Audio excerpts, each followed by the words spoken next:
कुछ विवाद भी खड़े होते हैं, खैर अपन उन पर गौर नहीं करेंगे। लेकिन गांधी जी की एक बात निर्विवाद है और जिसकी वजह से पूरा विश्व उनका सम्मान करता है, और वो था आत्मविश्वास, जो कि आपके काम का, इसलिए मैं इस पर बात कर रहा हूं। ठीक है, गांधी जी के पास कोई हथियार नहीं था, अहिंसा का हथियार था। हथियार मतलब आप ये मत समझिए कि ये कौन सा हथियार होता है। अहिंसा का हथियार मतलब, अहिंसा का हथियार होना मतलब एक नाखून का भी इस्तेमाल नहीं करना, किसी की चिमटी काट दिया था वो तक नहीं किया, उसे कहते हैं अहिंसा।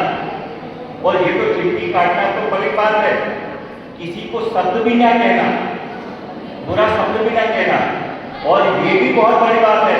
और सबसे छोटा रूप है, गांधी जी ने कहा था कि अगर आप गंदे संदे रहकर किसी के सामने जाते हो तो ये भी हिंसा है,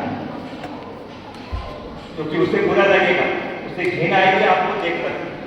तो ऐसे व्यक्तित्व के पीछे जो ठोस बात है, जो हमारे काम की चीज है, हम सारे विवादों को, और एक चीज है कि अगर हमारे पास कुछ भी नहीं है, सिर्फ आत्मविश्वास है, आत्मबल है, तो हम दुनिया को जीत सकते हैं। तो इस चीज को मैं क्यों बोल रहा हूँ, मुझे बड़ा दुख होता है जब अखबारों में मैं पढ़ता हूँ कि बहुत सारे पढ़े लिखे कॉलेज के स्टूडेंट, स्कूल के स्टूडेंट एक छोटी सी बात पर निराश होकर के अपनी जिंदगी से खिलवाड़ करते हैं। क्या गांधी जी के देश में ये बात शोभा देती है, जब उन्होंने बिना किसी हथियार के अहिंसा के सहारे हमने आजादी, हम भारत को आजादी दिलाने में मदद की। भले ही उनका 100% योगदान नहीं हो, लेकिन बहुत बड़ा योगदान था। तो बिना हथियारों के अगर ये संभव हो सकता है, तो क्या हम छोटी सी बात पर, आज पेपर अखबार पढ़ो, वैसे तो मैं बहुत कम पढ़ता हूँ, मैं समाचारों के संपर्क, मेरे घर टीवी भी नहीं है, मेरे घर अखबार भी नहीं आता, लेकिन कहीं कहीं से मिल जाती है मुझे खबरें। पता चलता है कि माँ ने बेटे से मोबाइल छीन लिया और बेटे ने अपनी जिंदगी के साथ खिलवाड़ कर दिया, इतनी छोटी सी बात। तो हमारे काम की बात है, तो मैं आज चाहूंगा आज गांधी जयंती की बात आप अपने साथ ये संदेश लेके जाए कि मैं गांधी के देश का रहवासी हूँ, मैं भारतवासी हूँ, मैं कभी भी किसी भी छोटी तुच्छ बात पर अपने जीवन से खिलवाड़ नहीं करूंगा, और कितनी भी विषम परिस्थितियां हैं मैं हमेशा उनसे संघर्ष करते हुए आगे बढ़ूंगा। क्या आप संकल्प करते हैं? एक बार जोर से आवाज आनी चाहिए, तब मैं आगे बढ़ूंगा। अब मैं दूसरी बात पर आता हूँ कि आपने बहुत देखा होगा कि गांधी जी के साथ, ये गांधी जी के 3 बंदरों के नाम से फेमस है ना? कोई बताएगा पहला बंदर क्या क्या क्या कहना चाहता है? और दूसरा बंदर, और तीसरा बंदर? आपको मालूम है खुराफाती लोगों ने दुनिया में इसका गलत अर्थ निकाला। अब वही बात मैं आपको ध्यान करता हूं। कुछ लोगों ने ये किया कि एक पहला बंदर का गला बुरा नहीं देख रहा, दूसरा बंदर बुरा नहीं सुन रहा, तीसरा बुरा नहीं बोल रहा। लेकिन जब पहला बंदर बुरा नहीं देख रहा, लेकिन बाकी दूसरे 2 बंदर को बुरा देख रहे,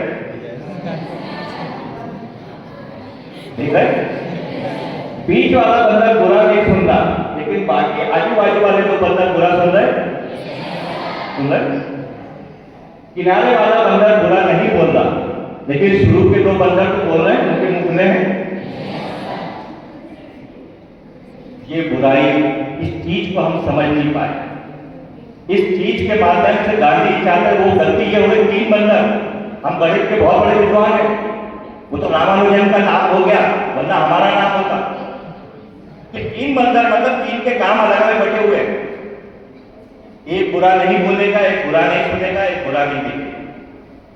जबकि हकीकत दोस्तों ये है कि ये एक ही इंसान के लिए केवल वो तीनों चीजें बतानी, इसके लिए वो 3 बंदर रखे गए।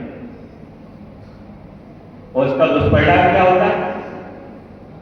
एक बहुत मजेदार वाक्य।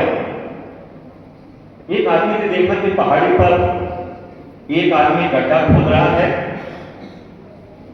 और थोड़ी देर बाद पीछे से एक आदमी आता है, उसी के साथ में जो काम कर रहा था वो उस गड्ढे को भर देता है। अगला आदमी फिर एक गड्ढा खोदता है, दूसरा आदमी फिर गड्ढे को भर देता है। वो भरी दोपहर में ये काम चल रहा। उस आदमी जो बात व्यक्ति बहुत देर से देख रहा था नजारा, उससे रहा नहीं गया। वो उनके पास गया, बोले यार भाई, इतनी भरी गर्मी में दोपहर में तुम गड्ढा खोदते हो और ये भर देता है, ये क्या यार, मेरी समझ में तो बाहर है। तो बोले हम वृक्षारोपण की तैयारी कर रहे हैं। बोले ये कैसे वृक्षारोपण की तैयारी होगी भाई, तुम गड्ढा खोद रहे हो ये भर दे रहा है। बोले नहीं नहीं, ये हम 3 लोगों का काम था। मैं गड्ढा खोदता था और एक व्यक्ति और था जो आज अपसेट है, आया नहीं, उसका काम था इसमें पौधा डालना, और ये तीसरे का काम था गड्ढा भरना। तो हम ईमानदारी से अपना काम कर रहे।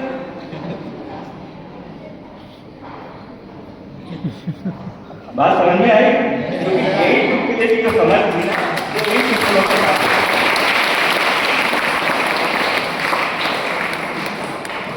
तो कोई भी जो संदेश होता है, मैं वास्तव आपको पता होगा, पुराने लोग होंगे जब प्रेयर हॉल में यहाँ स्कूल में होती थी, आप लोग शुरुआत में बोलते थे, सुविचार बोलते थे, तो मैं बीच में आकर के उनका विश्लेषण करता था। सिर्फ कोटेशन सुविचार अपने आप में पर्याप्त नहीं है, जब तक आप उनका एनालिसिस और मेरी जिंदगी में उसका क्या हिस्सा है इस बात को नहीं समझ जाएंगे, सारे सुविचार यूं की यूं धरे रहेंगे। इसलिए जब भी किसी विचार के संपर्क में आओ, उसका विश्लेषण बिल्कुल अगर आप करना सीखो, अगर अपने शिक्षक से मिलो और किसी से पूछो कि मैं ये मेरे लिए कहाँ से उपयोगी। एक उदाहरण देता हूँ, हिंदी के लिए आप शिक्षक हैं चंदन सर। प्रेमचंद की एक क्वेश्चन है कि भले ही फटे जूते पहनो मगर किताब नहीं खुली। हमारे राइट सर?